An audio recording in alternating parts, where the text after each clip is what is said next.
Hi everyone. So today I'm going to talk you through VLOOKUPs. So this is just an example of a data pool that I've pulled together.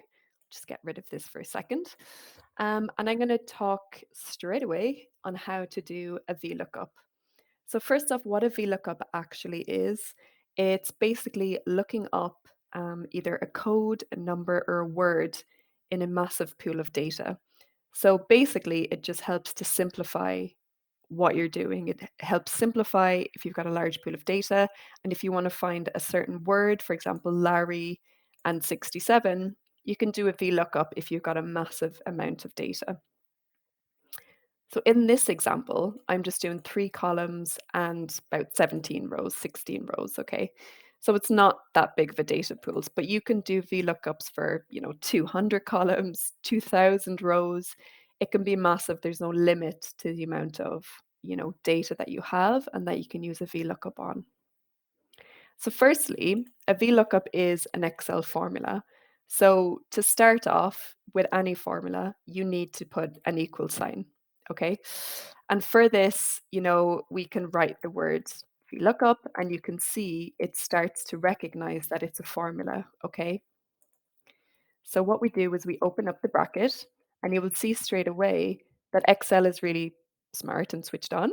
And it starts to tell you what you will need to complete this formula. Okay.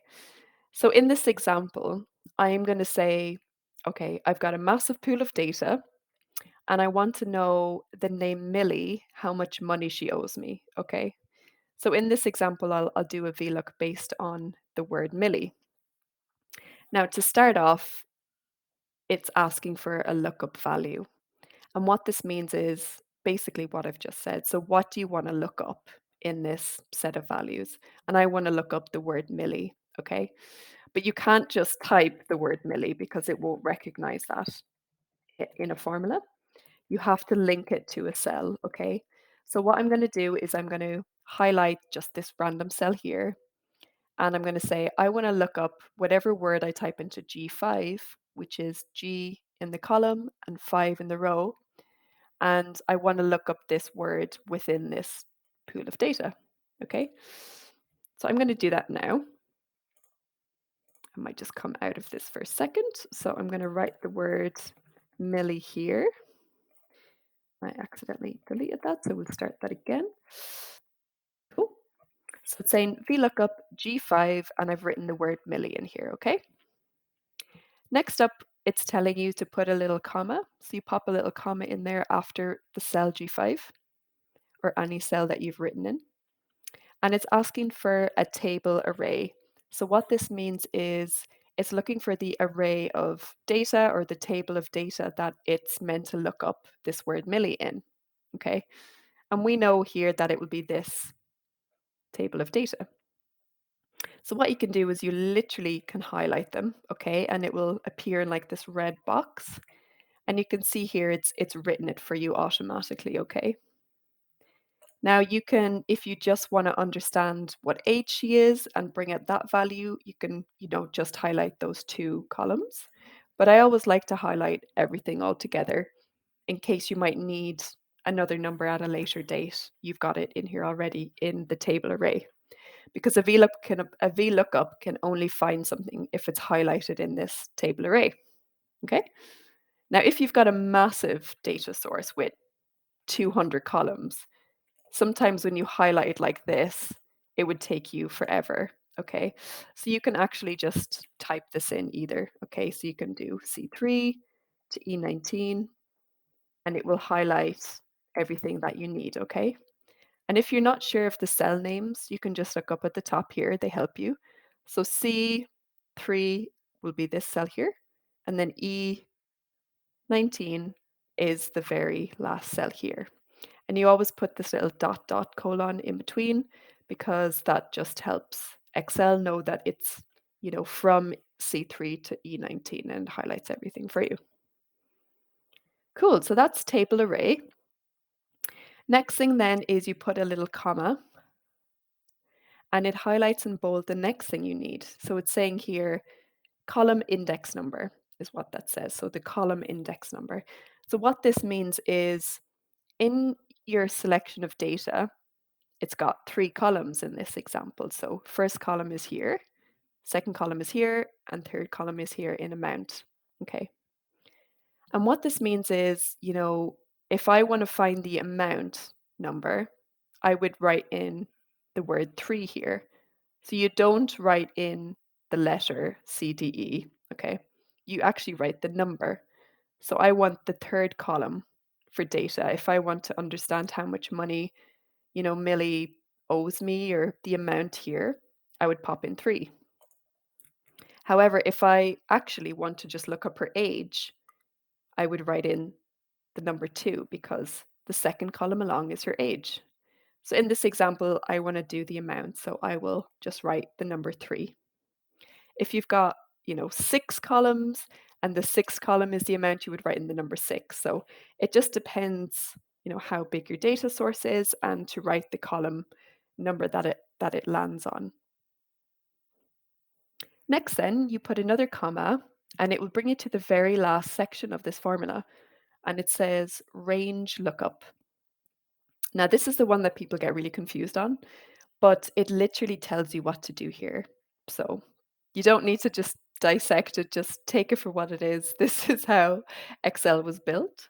So in this very last section, it's basically saying, do you want the exact match? I.e., do you want me to find the exact word Millie in this pool of data?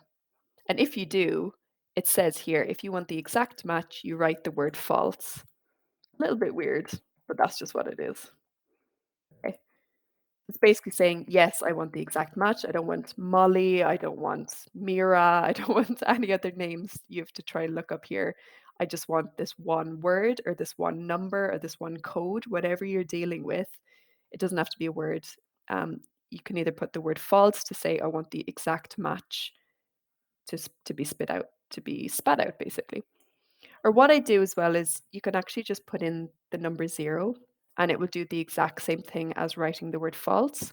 And it's a lot quicker and it's easier to remember. So I always use zero, but you can also just use the word false. It does the exact same thing. Okay. And then that's it. You just close the brackets and press return. And there you go. That is the VLOOKUP done. And what it's looking up is the third column in this pool of data. So it's saying milli and the amount is 540. Milli here, 540. You know it's correct. Okay.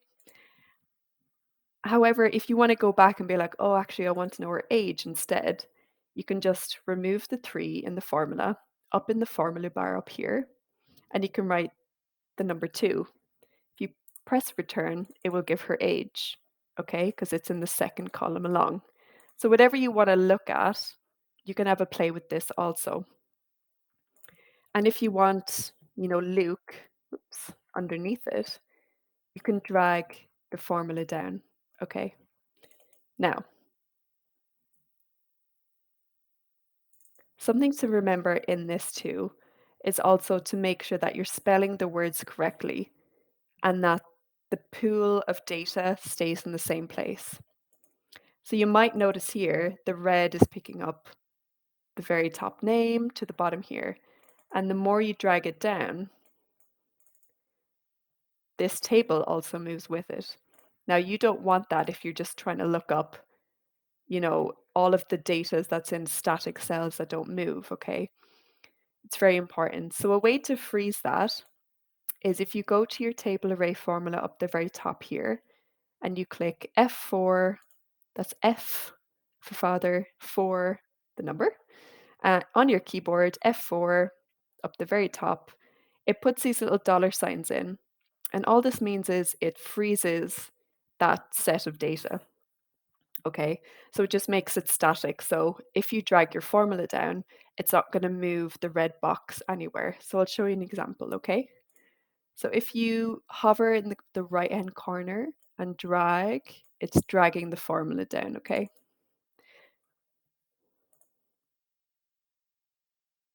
Okay, so you're looking up Luke's name. It's all in the same red box. These are NAs because it's trying to look up a word in this cell here, but there's no word that I've typed in yet. So it's showing up as NA. But if we just pick random names for this, so Mary, Celine, I know is in the data, Anne is in the data, for example, you see these all pop up here. Okay, and they're all related to column 2, which is their ages. And you can see here the dollar sign just means as I've moved the formula down, this table array of data has stayed the same. So I'm basically saying, I just want to find these names in this static bit of data that, these are the cells that the data is in. And then that's it. That's how you do a VLOOKUP. It's super straightforward and easy, a lot simpler than you may think. And please, comment below if you've had a go at how to do a VLOOKUP, if you've tried to do it alongside my tutorial. Please just add a comment below. And if you've any other queries, I will, message you back. And we can also do another video on VLOOKUPs in the future too, if you find it helpful. Okay, great. Thanks a lot for your support, guys, and I'll talk to you soon. Okay, bye.